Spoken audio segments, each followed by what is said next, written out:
सभी भाइयों को राम राम। कैसे हो मेरे मित्रों? अच्छे ही होंगे उस परम पिता परमात्मा की कृपा से।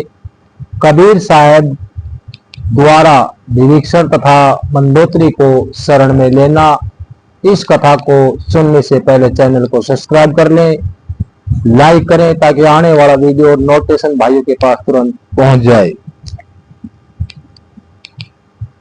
परमेश्वर मुनिंदर द्वारा अनल अर्थात नल तथा अनिल अर्थ नील को शरण में लेने को के उपरांत श्री लंका में गए। वहां पर एक परम भगत चंद्र विजय जी का 16 सदियों का पुण्य परिवार रहता था। वह जाट जाति में उत्पन्न पुण्यकर्मी प्राणी थे। परमेश्वर मुनिंदर का कविदेव जी का उपदेश सुनकर पूरे परिवार ने नामदान प्राप्त किया।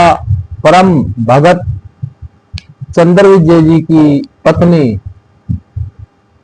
भगतमती करमवती लंका के राजा रावण की रानी मंदोदरी के पास नौकरी सेवा करती थी। रानी मंदोदरी को हंसी मजाक अच्छे मंदे चुटकुले सुनाकर उसका मनोरंजन कराया करती थी। भगत चंद्र विजय राजा रावण के पास दरबार में नौकरी सेवा करता था। राजा की बड़ाई के गाने सुनाकर प्रसन्न करता था। भगत चंद्र विजय की पत्नी भगतमती करमवती परमेश्वर से उपदेश प्राप्त करने के उपरांत रानी मंदोदरी को प्रभु चर्चा जो सृष्टि रचना अपने सतगुरु मुनिंदर जी से सुनी थी प्रतिदिन सुनाने लगी। भगतमती मंदोदरी रानी की को अति आनंद आने लगा।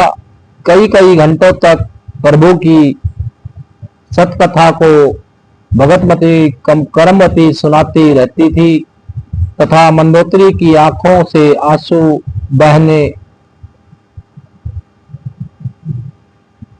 बहते रहने। एक दिन रानी मंदोदरी ने करमवती से पूछा, आपने यह ज्ञान किससे सुना? आप तो बहुत अनाप शनाप बातें किया करती थी। इतना बदलाव परमात्मा तुल्य संत बिना नहीं हो सकता। तब करमवती ने बताया कि हमने एक परम संत से अभी अभी उपदेश लिया है। रानी मंदोदरी ने संत के दर्शन की अभिलाषा व्यक्त करते हुए कहा, आपके गुरु जब अब की बार आए तो उन्हें हमारे घर बुला कर लाना। अपनी मालकिन का उपदेश प्राप्त करके शीश झुकाकर सत्कार पूर्वक कहा कि जो आपकी आज्ञा। आपकी नौकरी वही करेगी। मेरी एक विनती है, कहते हैं कि संत को आदेश पूर्वक नहीं बुलाना चाहिए, समय जाकर दर्शन करना स्वीकार होता है और जैसे जैसे आपकी आज्ञा वैसे ही होगा। महारानी मंदोदरी ने कहा कि आपके गुरुदेव जी आए तो मुझे बताना, मैं समय दर्शन करूंगी। परमेश्वर ने फिर श्रीलंका में कृपा की। मंदोदरी रानी ने उपदेश प्राप्त किया। कुछ समय उपरांत अपने प्रिय देवर श्री भगत विभीषण जी को उपदेश दिलाया। भगतमती मंदोदरी उपदेश प्राप्त करके अनिंस प्रभु शरण में लीन रहने लगी। अपने पति रावण को भी सतगुरु मुनिंदर जी से उपदेश प्राप्त करने की कई बार प्रार्थना की, परंतु रावण नहीं माना तथा कहा करता था कि मैंने परम शक्ति परमेश्वर मृत्युजन शिव जी की भक्ति की है, इसके तुल्य कोई शक्ति नहीं है। आपको किसी ने बहका लिया है। कुछ ही समय उपरांत वनवास प्राप्त की सीता जी का अपहरण करके रावण ने अपने नौलखा बाग में कैद कर लिया। भगतमती मंदोदरी के बार बार प्रार्थना करने से भी रावण ने माता सीता जी को वापिस छोड़कर आना अस्वीकार किया। तब भगतमती मंदोदरी जी ने अपने गुरुदेव मुनिंदर जी से कहा, महाराज जी, मेरे पति ने किसी की औरत का अपहरण कर लिया है। मुझसे सहन नहीं हो सकता। वह उसे वापिस छोड़कर आना किसी कीमत पर भी स्वीकार नहीं कर रहा है। आप दया करके मेरे प्रभु, आज तक जीवन में मैंने ऐसा दुख नहीं देखा था। परमेश्वर मुनिंदर जी ने कहा कि बेटी मंदोदरी, यह औरत कोई आम स्त्री नहीं है। श्री विष्णु जी को अपवश पृथ्वी पर आना पड़ा है। वे श्री राजा दशरथ के पुत्र रामचंद्र अयोध्यावासी है। इनको 14 वर्ष का वनवास प्राप्त है तथा लक्ष्मी जी समय सीता रूप बनाकर इनकी पत्नी रूप में वनवास में थी। उसे रावण एक साधु वेश बनाकर धोखा देकर उठा लाया है। यह समय लक्ष्मी ही सीता जी है। इसे शीघ्र ही वापिस करके क्षमा याचना करके अपने जीवन की भिक्षा याचना रावण करे तो इसी में इसका शुभ है। भगतमती मंदोदरी के अनेकों बार प्रार्थना करने से रावण नहीं माना तथा कहा कि वे दो मरकरे जंगल में घूमने वाले मेरा क्या बिगाड़ सकते हैं। मेरे पास अनगिना सेना है, 1 लाख पुत्र तथा 1.25 लाख नाती हैं। मेरे पुत्र मेघनाथ ने स्वर्ग राजेंद्र को पराजित कर उसकी पुत्री से विवाह कर रखा है। 33 करोड़ देवताओं को हमने कैद कर रखा है। तू मुझे उन 2 बेसहारा फिर रहे वनवासियों को भगवान बताकर डराना चाहती है। इस स्त्री को वापिस नहीं करूंगा। मंदोदरी ने भक्ति मार्ग का ज्ञान जो अपने पूज्य गुरु से सुना था, रावण को बहुत समझाया।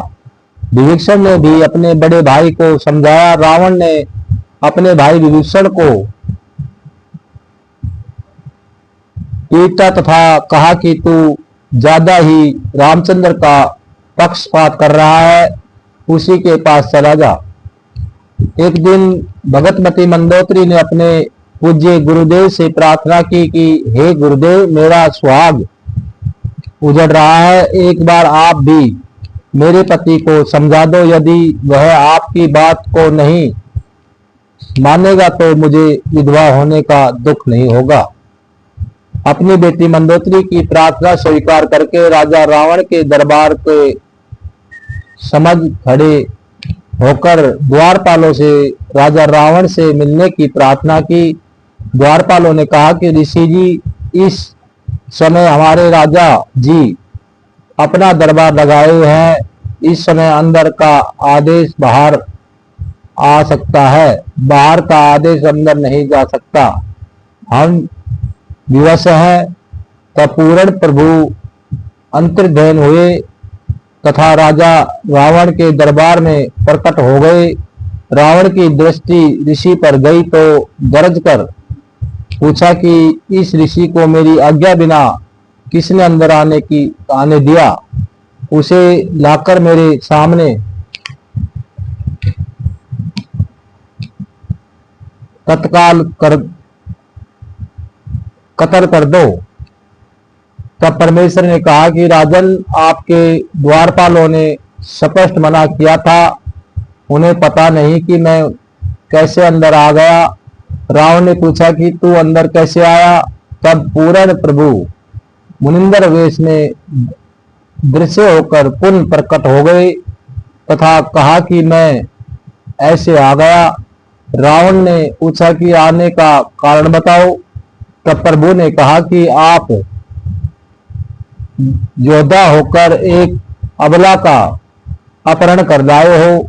यह आपकी शान व शूरवीरता के विपरीत है।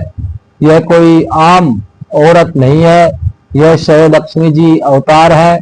श्री रामचंद्र जी को जी जो इनके पति हैं वे स्वयं विष्णु हैं। इसे वापिस करके अपने जीवन की भिक्षा मांगो, इसी में आपका श्रेय होगा। इतना सुनकर तमोगुण भगवान शिव का उपासक रावण क्रोधित होकर नंगी तलवार लेकर सिंहासन से धड़ उठा हुआ कूदा तथा उस नादन प्राणी ने तलवार के अंगधुष सतर्क वार ऋषि जी को मारने के लिए परमेश्वर मुनिंदर जी ने एक झाड़ू की सीख हाथ में पकड़ी हुई थी, उसको ढाल की तरह आगे कर लिया। रावण के 70 वार उस नाजुक सीख पर लगे। ऐसे आवाज हुई जैसे लोहे के खंभे पिलर पर तलवार लग रही हो। सीख कट से बस नहीं हुई। रावण को पसीने आ गए, फिर भी अपने अहंकार वश नहीं माना। यह तो जान लिया कि यह कोई आम ऋषि नहीं है। कहा कि मैंने आपकी एक भी बात नहीं सुनी, आप जा सकते हैं। परमेश्वर अंतर्ध्यान हो गए। तब मंदोदरी को सवर वृत्तांत सुनाकर प्रार्थना किए। रानी मंदोदरी ने कहा कि गुरुदेव अब मुझे विधवा होने में कोई कष्ट नहीं होगा। श्री रामचंद्र जी व रावण का युद्ध हुआ। रावण का वध हुआ।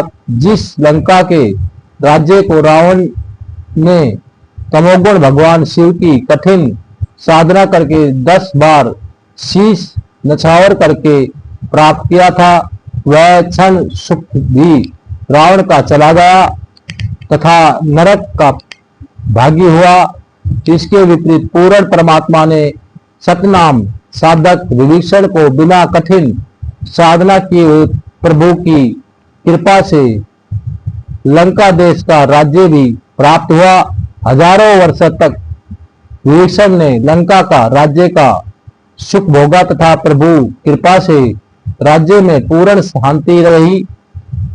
सभी राक्षस वृत्ति के व्यक्ति विनाश को प्राप्त हो चुके हैं थे।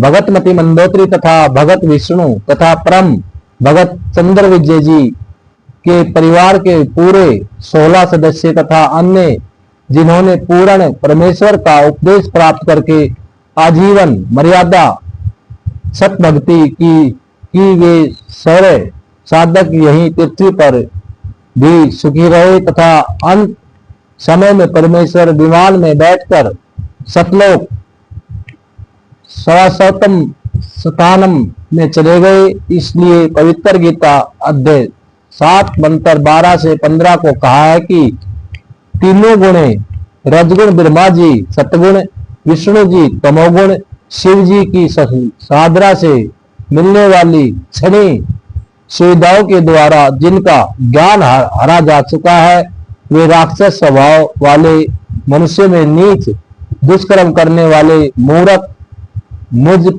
काल ब्रह्मा को भी नहीं भजते।